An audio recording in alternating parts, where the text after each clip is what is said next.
माझी पेशंट सांगत होती की तिने 2 महिन्यापूर्वी 3-4 दिवस फक्त लिंबू पाणी घेतलं आणि तिचं 4 किलो वजन कमी झालं.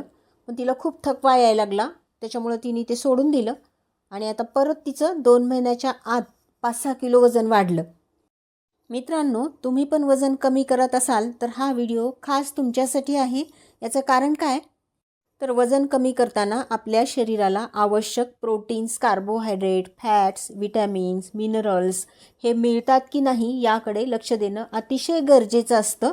नाहीतर अशक्तपणा येणं, वारंवार आजारी पडणं, शरीराची रोगप्रतिकारक क्षमता कमी होणं, केस गळणं ही लक्षणे निर्माण होऊ शकतात. यासाठी निरोगी राहून वजन कमी करणे आणि कमी झालेलं वजन पुन्हा वाढू नये म्हणून आयुर्वेदिक ग्रंथांमध्ये काही रोजच्या खाण्यातले पदार्थ दिलेले आहेत.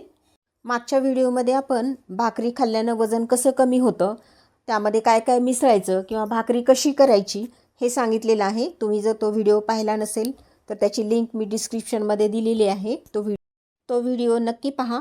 आणि आजच्या व्हिडिओमध्ये आपण कोणती डाळ वजन कमी करते आणि डाळ बनवताना या 5 गोष्टी तुम्ही करता का, ज्यामुळं तुमचं वजन नक्कीच कमी होईल हे पाहण्यासाठी व्हिडिओ शेवटपर्यंत नक्की बघा. नमस्कार, मी डॉक्टर संजीवनी आयुर्वेद चॅनलमध्ये आपल्या सर्वांचं स्वागत आहे. तुमच्यासाठी एक प्रश्न आहे, कोणती डाळ खाल्ल्याने वजन कमी होते? पर्याय आहेत. पर्याय ए तूर, बी मूग, सी उडीद, डी वाटाणा. तुमचं बरोबर उत्तर आहे ऑप्शन बी मूग. मित्रांनो, डाळी हा भारतीय आहाराचा आधार आहे आणि आपल्या आरोग्याचा तो खजिना आहे. आणि आयुर्वेदानुसार फक्त मुगाची डाळ खाऊन तुम्ही तुमचं वजन कमी करू शकता. त्यासाठी या 5 गोष्टी मात्र तुम्ही करा. पहिली गोष्ट आहे, मुगाची डाळ ही सालीसहित वापरायची आहे. त्यामुळं तुमचं पचन चांगलं होतं आणि यामध्ये उच्च फायबर्स असतात आणि पोट नेहमी भरल्यासारखं राहतं. भूक लवकर लागत नाही. आतड्यातील गुड बॅक्टेरिया यामुळं वाढतात आणि तुमचं पोट रोज सहज साफ होतं. मुगाच्या डाळीमध्ये कॅलरीज खूप कमी असतात. 100 ग्रॅम शिजलेल्या मुगाच्या डाळीमध्ये 105 ते 110 कॅलरीज असतात. त्यामुळं मूग डाळ ही कधीही सालीसहित वापरायची. दुसरी गोष्ट काय करायची, तर शिजवण्याच्या अगोदर अर्धा ते 1 तास मूग डाळ पाण्यामध्ये भिजू घाला आणि त्या भिजलेल्या पाण्यासहित ती वापरायची. भिजवलेल्या पाण्यामध्येही पौष्टिक घटक असतात. डाळ भिजवल्याने काय होतं, तर डाळीतील कॉम्प्लेक्स शुगर आणि ऑलिगोसॅक्राइड्स ब्रेक होतात. त्यामुळे ती सहज पचते आणि ॲसिडिटी, गॅसेस, अपचन आपल्याला टाळता येते. याशिवाय भिजवल्यामुळं फॅटिक ॲसिडसारखे अँटीन्यूट्रिएंट्स कमी होतात. त्यामुळे कॅल्शियम, लोह, झिंक यासारखे मिनरल्स आपल्या शरीरात सहज शोषले जातात. तिसरी गोष्ट काय करायची, तर डाळ शिजवताना किंवा फोडणी देताना त्यामध्ये जिरे पूड, अद्रक आणि हिंग याचा वापर करा. त्यामुळं पचन चांगलं होतं.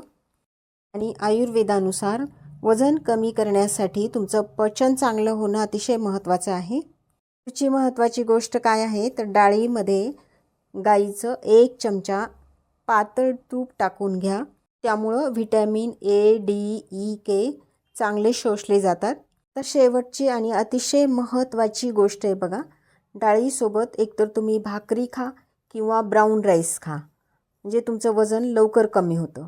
तुम्ही भाकरी आणि भात दोन्ही खाऊ नका, त्यामुळं कार्बोहायड्रेट जास्त होतात आणि तुमचं वजन वाढू शकतं. अशा प्रकारे आयुर्वेदानुसार मूग डाळ पचनाला अतिशय हलकी आहे. त्यामुळे रात्रीच्या जेवणातही तुम्ही घेऊ शकता. मूग डाळीचं वरण, सूप, खिचडी, डोसा, चिला, मोड आलेली मुगाची उसळ असं तुम्ही वजन कमी करण्यासाठी वेगवेगळ्या प्रकारे त्याचं सेवन करू शकता. त्यामुळं तुमचं कफ आणि पित्त कमी होते. पचनक्रिया ज्याला आपण मेटाबॉलिझम म्हणतो ते सुधारून तुमचं वजन कमी करण्यास मदत होते. तर मित्रांनो, आजचा व्हिडिओ तुम्हाला कसा वाटला कमेंट करा आणि व्हिडिओला एक लाईक जरूर द्या आणि गरजू लोकांना व्हिडिओ शेअर करा. भेटूया वजन कमी करण्याच्या 3ऱ्या भागाच्या व्हिडिओमध्ये. थँक्यू.